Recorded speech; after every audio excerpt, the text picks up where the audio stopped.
महाभारत में कुंती पुत्र युधिष्ठिर, अर्जुन और भीम एवं माद्री पुत्र नकुल और सहदेव की पत्नी द्रौपदी थी।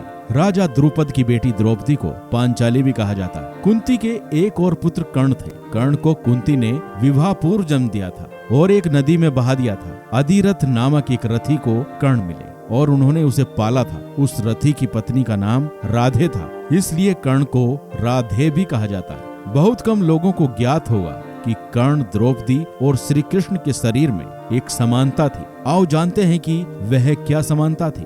दोस्तों, अगर आप रोज ऐसे ही रोचक जानकारी जानना चाहते हैं तो आगे बढ़ने से पहले 24 आवर्स इन्फॉर्मेशन को सब्सक्राइब करना बिल्कुल ना भूलें, ताकि आपको हर नए वीडियो की नोटिफिकेशन मिलती रहे। कहते हैं भगवान श्री कृष्ण की मांसपेशियां मृदु परंतु युद्ध के समय विस्तृत हो जाती थी, इसलिए सामान्यतः लड़कियों के समान दिखने वाला उनका लावण्यमय शरीर युद्ध के समय अत्यंत कठोर दिखाई देने लगता था। कहते हैं कि यही खासियत द्रौपदी और कर्ण के शरीर में भी थी। इसका मतलब यह है कि ये तीनों लोग वक्त के साथ अपने शरीर को कोमल या कठोरतम बना लेते थे। भगवान श्री कृष्ण और द्रौपदी अच्छे मित्र थे। द्रौपदी उन्हें सखा तो कृष्ण उन्हें सखी मानते थे। कृष्ण ने द्रौपदी के हर संकट में साथ देकर अपनी दोस्ती का कर्तव्य निभाया था। एक अन्य कथा के अनुसार जब श्री कृष्ण द्वारा सुदर्शन चक्र से शिशुपाल का वध किया गया, उस समय श्री कृष्ण की उंगली भी कट गई थी। अंगुली कटने पर श्री कृष्ण का रक्त बहने लगा। तब द्रौपदी ने अपनी साड़ी फाड़कर श्री कृष्ण की उंगली पर बांधी थी।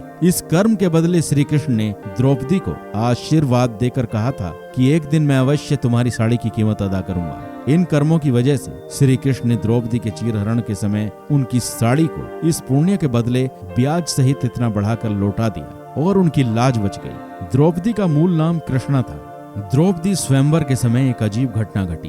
द्रौपदी के स्वयंवर में जरासंध, शल्य, शिशुपाल, दुर्योधन, दुशासन आदि कौरव सहित बड़े बड़े महारथी पहुंचे थे। प्रतियोगिता में घूमती हुई मछली की आंख पर निशाना लगाना था और वह भी जल में देखकर जरासंध को श्री कृष्ण ने अपनी चाल से प्रतियोगिता से हटा दिया। उसके साथ और राजा भी हट गए।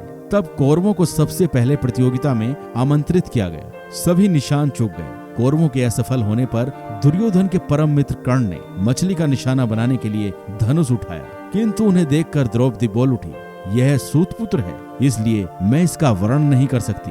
द्रौपदी के वचनों को सुनकर कर्ण ने लज्जित होकर धनुष बाण रख दिया। अब अर्जुन की बारी थी। अर्जुन ने भेद दिया। कहते हैं कि द्रौपदी कर्ण से विवाह करना चाहती थी, लेकिन जब उसे पता चला कि कर्ण तो सूतपुत्र है तो उसने अपना इरादा बदल लिया। यह भी कहा जाता है कि द्रुपद और कर्ण आदि के दबाव में आकर उसने इरादा बदलकर भरी सभा में कर्ण का अपमान किया, ताकि उससे हमेशा के लिए छुटकारा पाया जा सके। बाद में सभी के दबाव के चलते उसने पांचों पांडवों को अपना पति मान लिया। कहते हैं कि बाद में जब द्रौपदी का चीरहरण हो रहा था तो कर्ण ने चुप रहकर द्रौपदी से अपने अपमान का बदला लिया था। युद्ध में एक और कृष्ण थे तो दूसरी ओर कर्ण। कर्ण दुर्योधन के तो कृष्ण अर्जुन के दोस्त थे। यदि युद्ध में कर्ण को असहाय स्थिति में देखकर नहीं मारा जाता तो अर्जुन की तो क्षमता नहीं थी कि वे कर्ण को मार देते। कृष्ण की नीति के तहत ही कर्ण का विवाह द्रौपदी से होने से रोक दिया गया।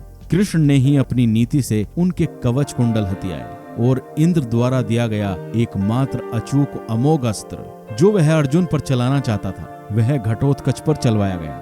इस तरह हम देखते हैं कि युद्ध के पहले से ही कर्ण और कृष्ण के बीच छद्म युद्ध चलता रहा था। वो कृष्ण ही थे जिन्होंने ऐन वक्त पर नीति के तहत ही कर्ण को यह बताया था कि कुंती तुम्हारी माँ है, लेकिन युधिष्ठिर और अर्जुन को इस बात का ज्ञात नहीं था कि कर्ण हमारा भाई है।